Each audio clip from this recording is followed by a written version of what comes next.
Welcome all, good morning.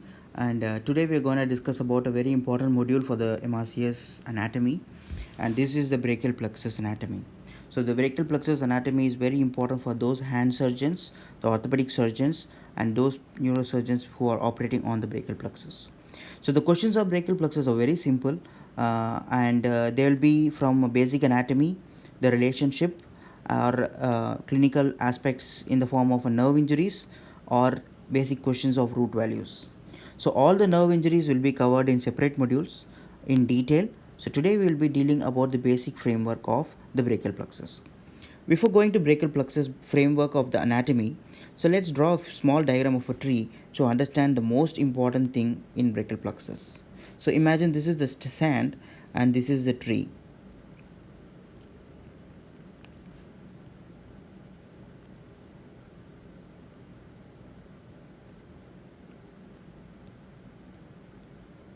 Okay, so pardon my drawing, but this is a very basic thing to remember. Okay, so this is the roots, these are the roots of a tree, and then this is the trunk of a tree, and above trunk comes the divisions, and above division comes the cords, and then the branches. So if you just imagine this picture in your mind and then look at the brachial plexus, things become simpler. So these are the brachial plexus roots, and then the roots are forming the trunks. The trunks are going into the divisions, and the divisions are then continuing as the cords, and finally the branches. So few things that you need to know before is that usually the brachial plexus starts from C5 until T1.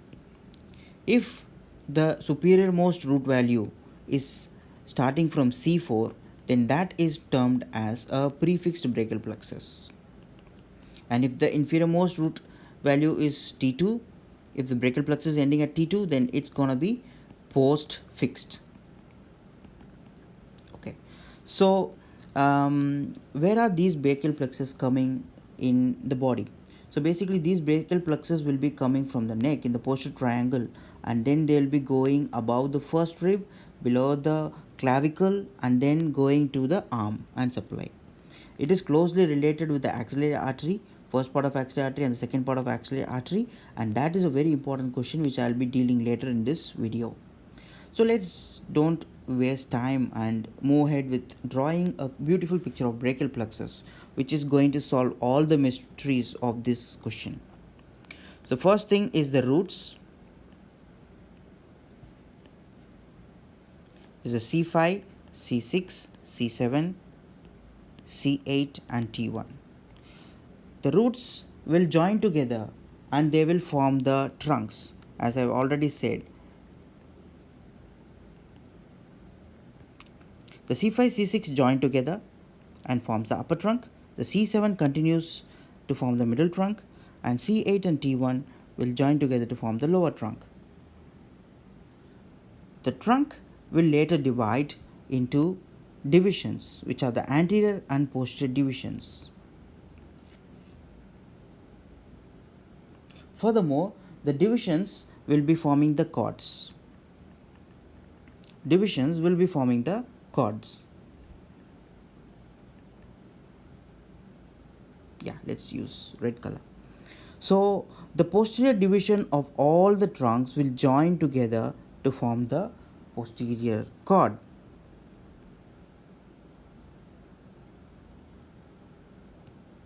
The anterior division of the superior and the middle trunks will join together to form the lateral cord. The anterior division of the inferior trunk will continue as the medial cord. So this is the posterior and this is the lateral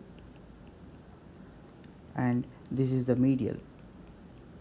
So if you see this, if you imagine this as an arm, and this is the medial side and this is the lateral side, so this is going to make the basic understanding of the whole of brachial plexus.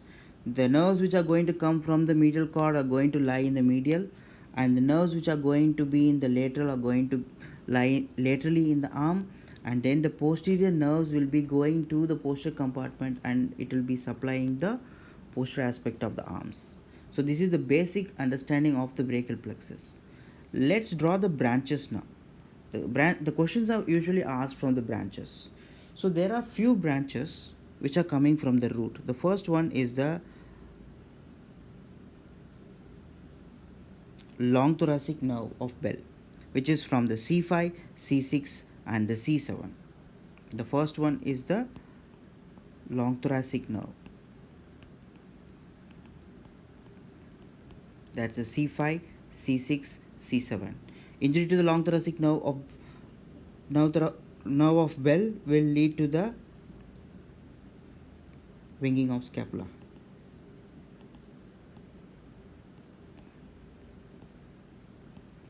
Yeah. So there are some more nerves that you need to know, which are the dorsal scapular nerve. Dorsal scapular nerve is quite insignificant from MCQ point of view. And then there are nerves in the upper trunk. So this is the suprascapular nerve, which will be supplying the supraspinatus and the infraspinatus, and there is a nerve to subclavius. Finally, we will be going to the branches which are coming from the cords. So the lateral cord gives rise to three branches, which is given by the mnemonic L, L and M. I'll be discussing them detailed down. And the posterior cord gives rise to branches which are remembered by the mnemonic of ulnar. The medial cord gives rise to branches which are remembered by the mnemonic of M4U. So these things you need to know first. Yeah. The first thing is the lateral cord. If you see in the image, the lateral cord is formed by the upper trunk mainly and anterodivision of the middle trunk. So basically all the nerves which are coming from the lateral cord are going to have a root value of C5, C6 and C7. The C5 and C6 are contributed from the upper trunk and the C7 is contributed from the middle trunk. So what are the nerves? It is L, L and M, which is given by the mnemonic of Lata loves money. And M is the musculocutaneous nerve. So a lot of questions are coming from musculocutaneous nerve.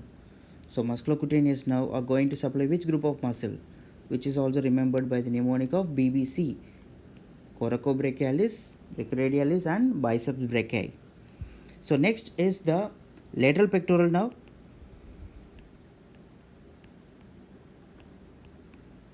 And then the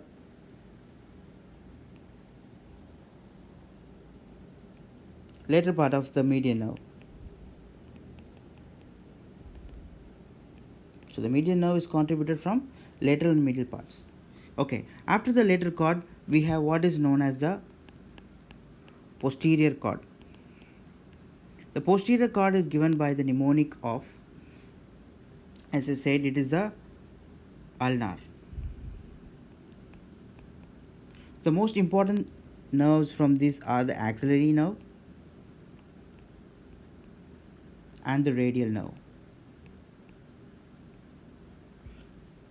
Then this is the upper and lower subscapular nerves, and this is nerve to latissimus dorsi.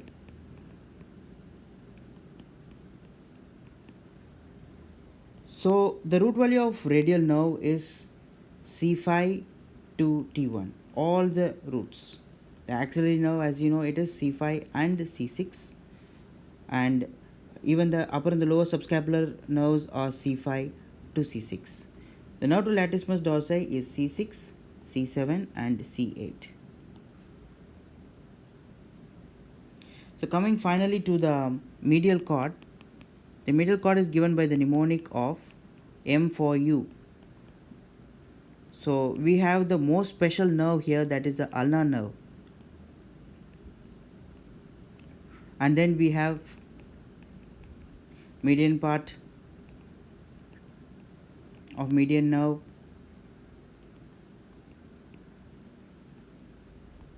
and then we have the medial cutaneous nerve of forearm. We have the medial cutaneous nerve of arm, and then we have the median pectoral nerve.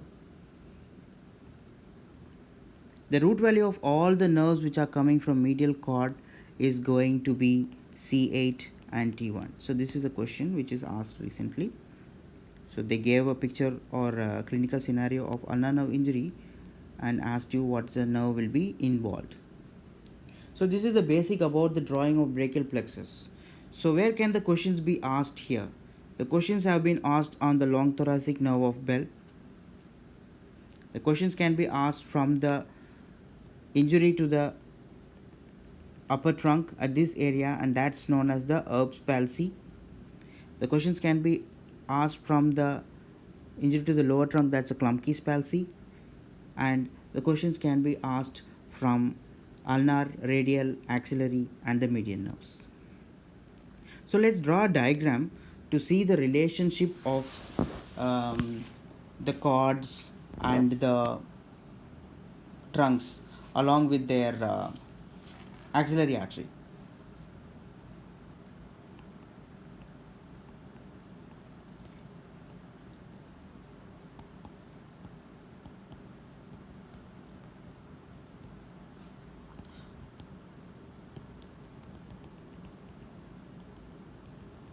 So imagine this being the trunks.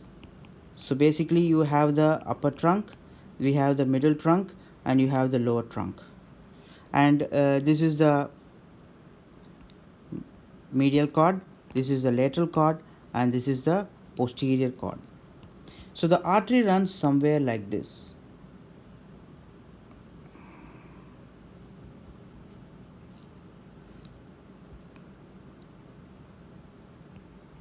So this is the first part. The first part of the axillary artery is from the first rib till the pectoralis minor, and the second part is below the pectoralis minor, and the third part is from the pectoralis minor to the teres major. So if you see here, the first part of axillary artery, the upper trunk and the middle trunk both are located supralaterally, and the lower trunk is posterior to the axillary artery, first part of axillary artery. And if you see the second part of axillary artery, the medial cord is medial, the lateral cord is lateral, and the posterior cord is posterior. So this is one basic thing which we need to know to answer few questions. So let's come to the injuries.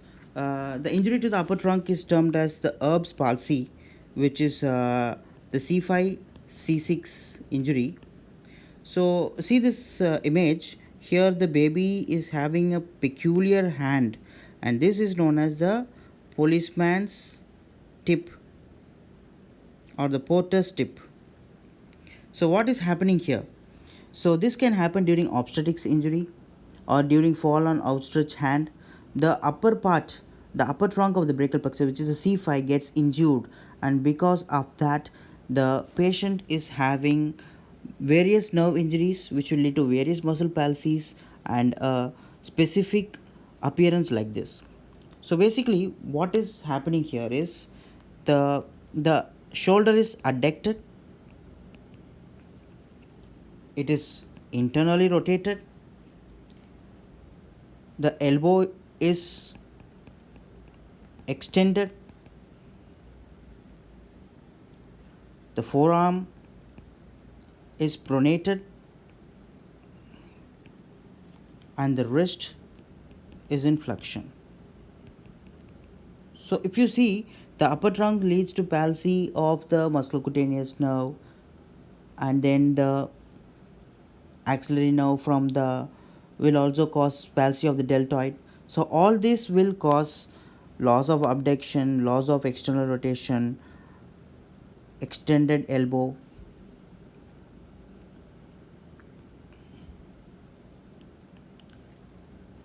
So adducted shoulder is due to the deltoid palsy.